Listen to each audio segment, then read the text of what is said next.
Hey guys, Richard here from Alien Bros. Today I want to talk to you guys about a couple different things. One's a news topic and the other is something that for some reason keeps gaining popularity and is genuinely frightening people, and that is Planet X. Planet X has many different names, some calling it Nibiru, Wormwood, the Red Star, Nemesis, Hercolubus. The name goes on and on.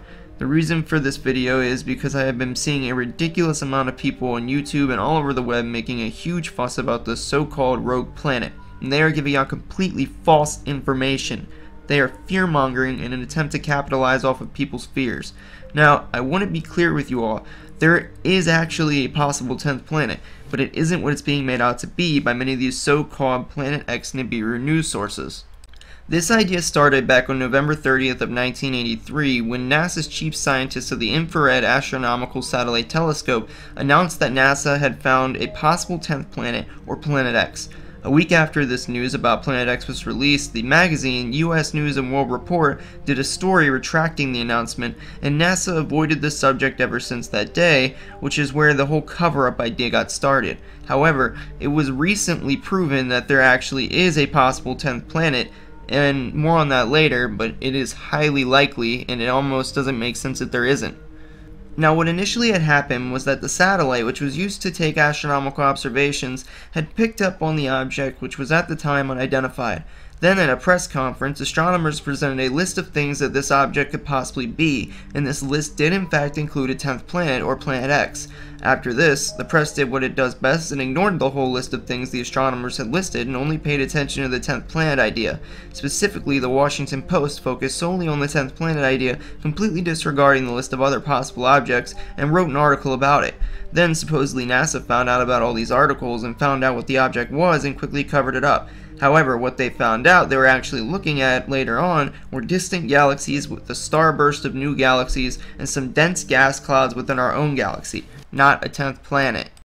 The Nibiru doomsday idea was first put forward in 1995 by Nancy Leiter, founder of the website Zeta Talk.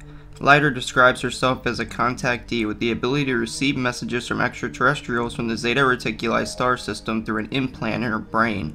She states that she was chosen to warn mankind that the object would sweep through the inner solar system in May of 2003, though that date was later postponed, causing Earth to undergo a physical pole shift that would destroy most of humanity. The prediction has subsequently spread beyond Leiter's website and has been embraced by numerous internet doomsday groups, most of which have linked the event to the supposed 2012 phenomenon. The End of the World prediction by Zachariah Fitchin, where he supposedly translated some ancient Sumerian texts, and of course the prophecy never came to fruition. This wasn't even the first time that a doomsday date has been given, and they never come true, so rather than just admitting the wrong ending the ridiculous lie of Nibiru, supporters instead move the date back and continue to fearmonger since they need to keep making money off the doomsday prophecy.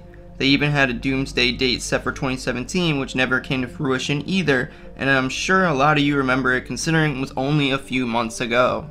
Since 2012, the Nibiru cataclysm has frequently reappeared in popular media, usually linked to news-making astronomical objects such as Comet ISON or Planet 9.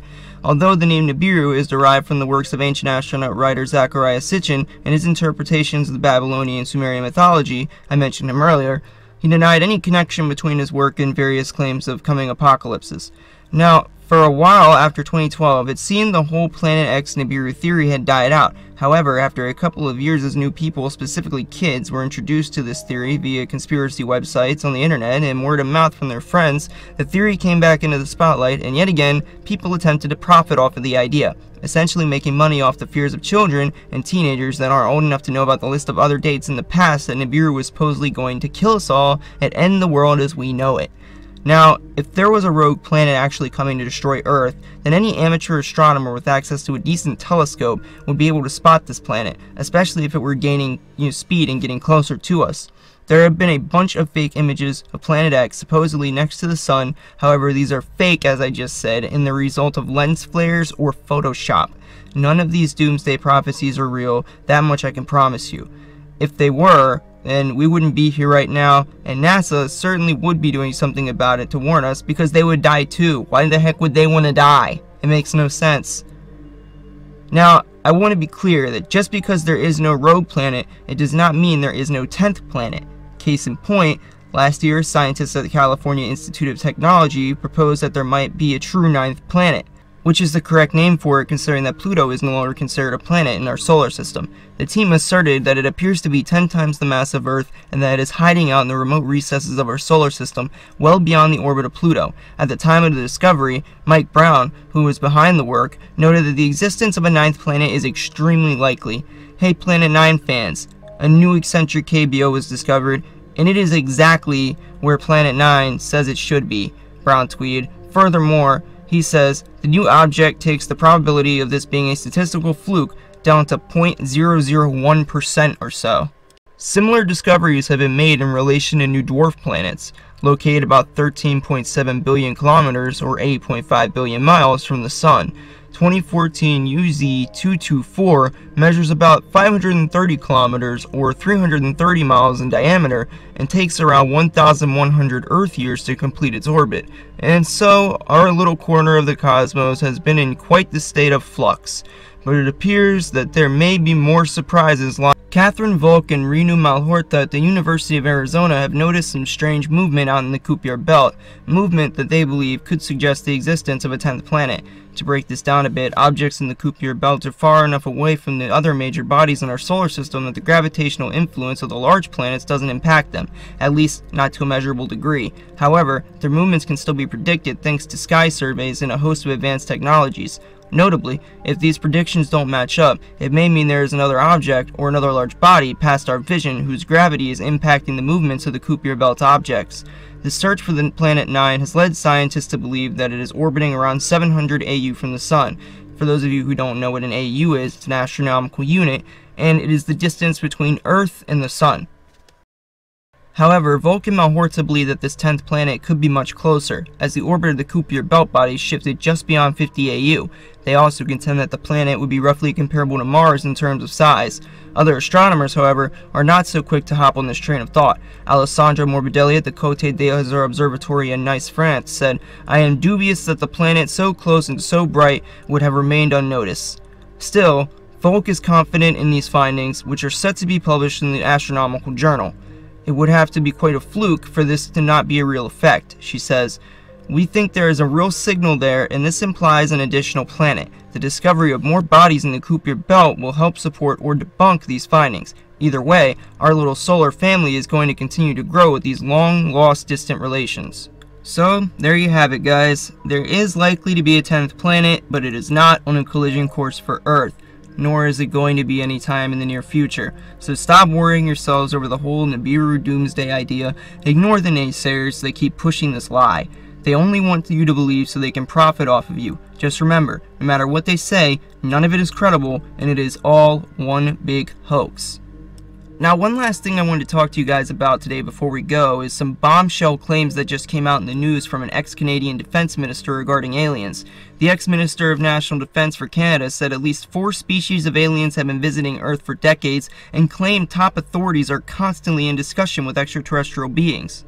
Paul Hellyer, who was the Canadian Minister of National Defense in the 1960s during the Cold War era, claims to have inside information that top governments are in cahoots with aliens.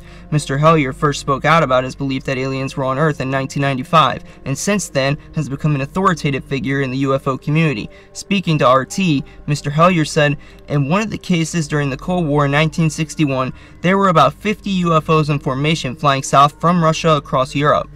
The Supreme Allied Commander was very concerned and was about ready to press the panic button when they turned around and then went back over the North Pole. They decided to do an investigation, and they investigated for 3 years, and they decided that with absolute certainty that 4 different species at least have been visiting this planet for thousands of years. Mr. Hellyer alleged the alien species traveled to Earth from different star systems. There is a federation of these people, and they have rules. One of them is they don't interfere with our affairs unless they are invited, and in a dire threat. Mr. Hellyer said the alien visitors have tried to warn the human race about the way civilization is heading and alleged the United States has spent billions of dollars on so-called black projects. And we have spent billions of dollars on black projects. That it has been proven. I mean, you can look at the B-2 bomber. You know, anything that has came out of Area 51 has been a black project, and there have been many planes that have came out of there. So he's not wrong. And not even that long ago, I don't know if you guys remember, but the Pentagon lost $6 trillion, which could only be accounted for if they had spent it on black projects. Anyway, So, Mr. Hellyer said decades ago, visitors from other planets warned us about the direction we were heading and offered to help. Instead, some of us interpreted their visits as a threat and decided to shoot first and ask questions later. And I gotta say, that is some seriously bombshell stuff coming from a man of his stature, and it confirms a lot of the theories that we've had in the past. I mean, the man was the Minister of Defense in Canada. The guy knows what he's talking about. He's credible. I believe him. Man, what do you guys think of this? Do you think he's right? Go ahead and leave your thoughts on this in the comments section down below, because I'm interested to know what you guys have to say about this. Anyway, that's all I have for you guys today, but stay tuned because there's a lot more coming, and we will have it posted very soon. And if you liked the video, then please don't forget to smash that like button on your way out, share it, comment, and most importantly, hit that subscribe button and tap that notification bell. It really helps us out, and it'll let you guys stay up to date by sending you a message straight to your inbox every time we upload a new video, and that'll let you be able to stay on the up and up with all the latest alternative news. If you have some UFO footage or evidence that you would like us to feature on the channel, then please email it over to us. Our email is down in the description, and we will get back to you as soon as possible. Thanks for your support. We really do appreciate you guys, and don't forget to browse the channel if you're new and get yourself up to speed. As always, I'm Richard from Alien Bros, and I'll see you guys again next video.